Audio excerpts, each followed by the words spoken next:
There is a major ICE operation happening in Minnesota right now, targeting Somali immigrants.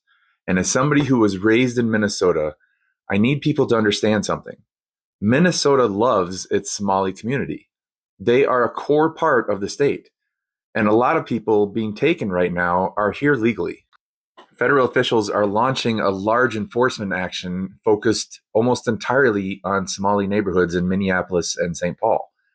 They're sending strike teams, and local leaders are warning that this could sweep up legal residents, asylum holders, and people with active appeals, and families who have been here for decades. And here's why that hits so hard. Most Somali Minnesotans came here legally in the 1990s and early 2000s after Somalia collapsed into civil war and famine. The United States brought them here through humanitarian programs. They followed the rules and they started over from nothing. And Minnesota welcomed them.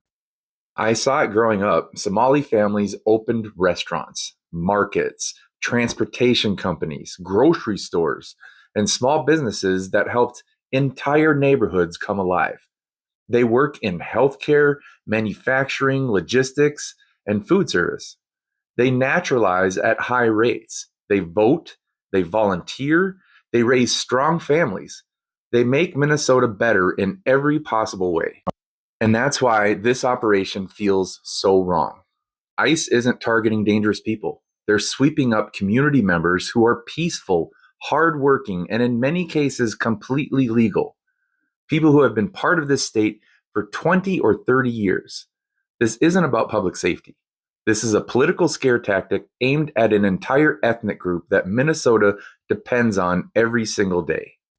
Minnesota's Somali community came here legally, rebuilt their lives, and helped build the state I grew up in. And now a federal operation is targeting people who have every right to be here. And that's the real story.